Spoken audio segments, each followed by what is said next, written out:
देखिएगा, भक्ति में बड़ी शक्ति होती है, भक्ति में बड़ी शक्ति होती है। कहते हैं कि अगर भक्ति भगवान की जाए और सच्चे मन से, सच्ची लगन से, तो भगवान भी स्वयं अपने भक्तों के बस में हो जाते हैं। आज हम आपको कथा सुनाएंगे।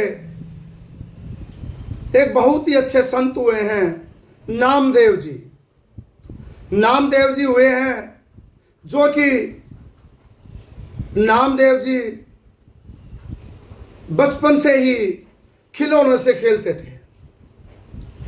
देखिएगा, नामदेव जी जो संत थे, वो बचपन से ही खिलौनों से खेलते थे और तरह तरह के खिलौने बनाकर खेलते थे। तो उसके बीच में क्या करते थे वो, उसके बीच में जब वो खिलौने बनाते थे तो भगवान की भी मूर्ति बना लेते थे। भगवान की मूर्ति बनाकर उसको वस्त्र पहनाकर उनकी भक्ति करते थे।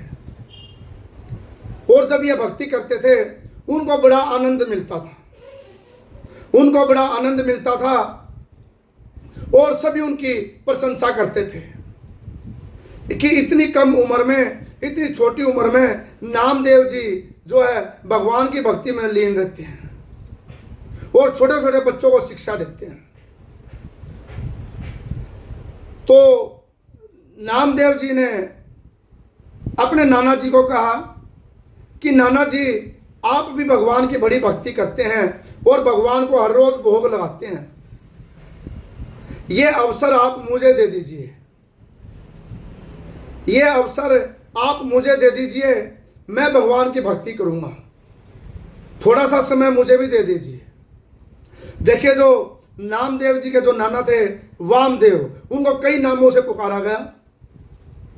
तो उन्होंने कहा, ठीक है, अगर आप भगवान की भक्ति करना चाहते हैं और इनकी सेवा करना चाहते हैं, मैं किसी काम से गांव जाऊंगा, अपने गांव जाऊंगा, कुछ दिन के लिए गांव जाऊंगा, तो आप पीछे से भगवान की भक्ति करना और जो मेरे पास ये भगवान की मूर्ति है, जो इसको भोग लगाना, इसकी सेवा करना। तो समय बीतता गया। नामदेव जी ने अपने नाना जी से बोला कि नाना जी, आप कब गांव जाओगे? उन्होंने बोला कि मैं 1-2 दिन में गांव जाऊंगा, उसके पीछे, उसके पश्चात मैं आपको इसका कार्यभार सौंप के जाऊंगा। वामदेव जी जाते जाते बोल के गए कि देखिए,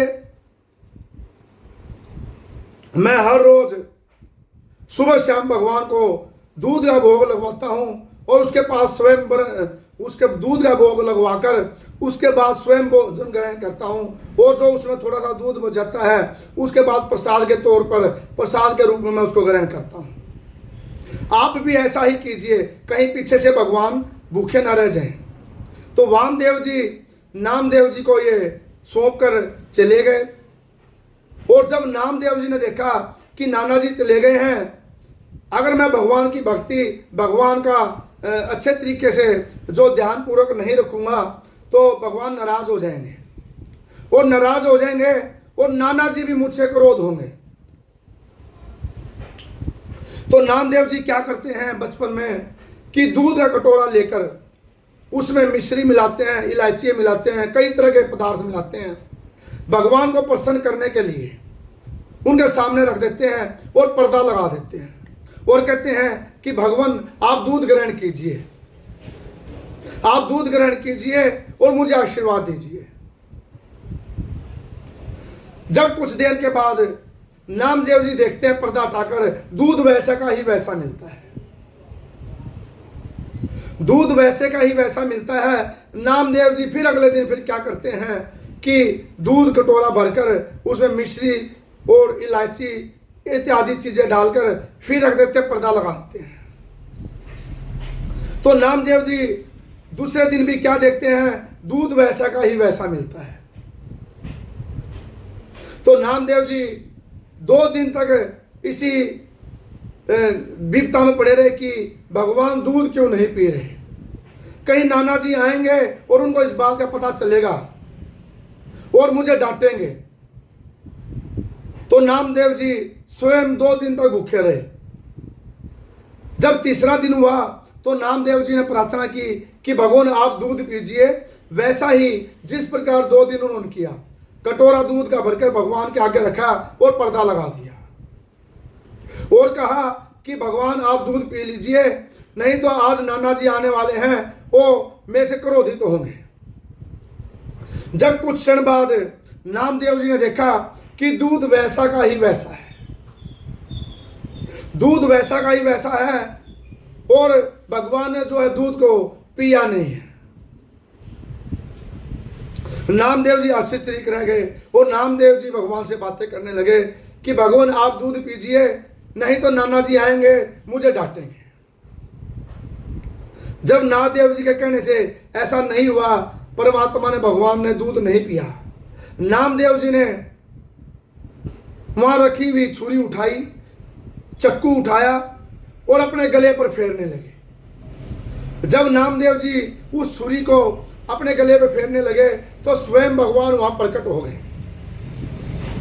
स्वयं भगवान वहां प्रकट हो गए और नामदेव जी का हाथ पकड़ लिया कि नामदेव जी आप ये क्या कर रहे हो, मैं दूध पी लेता हूं, आप अपना गला मत काटिए, मैं दूध पी लेता हूं। तो भगवान ने दूध पीने लगे और नामदेव जी ने कहा कि देखिए आप सारा दूध पी लीजिए, केवल थोड़ा सा दूध उसमें बचा दीजिए प्रसाद के रूप में, जो कि मैं भी ग्रहण कर सकूं।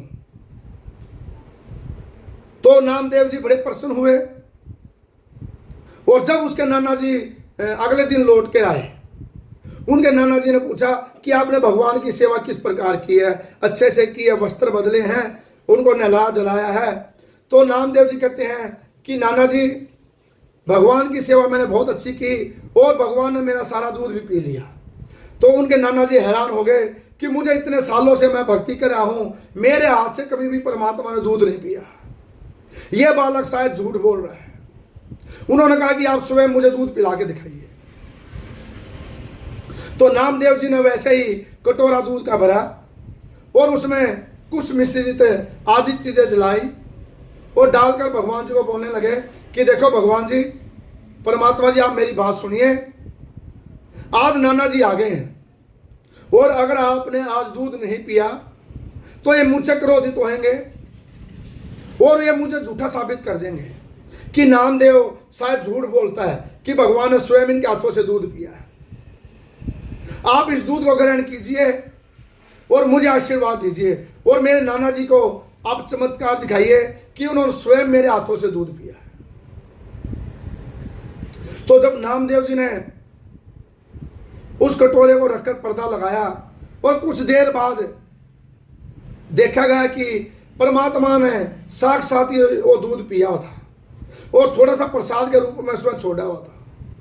तो नामदेव जी के जो नाना जी थे वो बड़े ही आश्चर्यचकित हुए, बड़े ही हैरान हुए कि मुझे इतने सालों से परमात्मा की भक्ति मिली है, इतने सालों से मैं भगवान की भक्ति कर रहा हूं, मेरे हाथों से आज तक कभी भी परमात्मा ने दूध नहीं पिया। और ये जो बालक है नामदेव, ये जो बालक है नामदेव, इसके हाथों से परमात्मा ने स्वयं दूध पिया है। तो शायद ये परमात्मा का जो आशीर्वाद इस बालक को मिला है, नामदेव को मिला है, ये कोई पहुंचे हुए संत बनेंगे आगे चल के। और उसी प्रकार नामदेव जी आगे चल के एक बड़े ही उच्च कोटि के संत बने और सभी को आशीर्वाद दिया और समाज में ज्ञान का प्रकाश फैलाया। और तभी से कहने लगे कि जो इंसान भगवान की भक्ति करता है सच्चे मन से, सच्चे लगन से, तो भगवान साक्षात उनके बस में हो जाते हैं। तो कथा का सार यही है। और मैं माँ भगवती जी से प्रार्थना करूंगा कि वो सबकी मनोकामना पूर्ण करे और माँ भगवती की ओर से और मेरी ओर से सभी भक्तों को भूरी भूरी आशीर्वाद।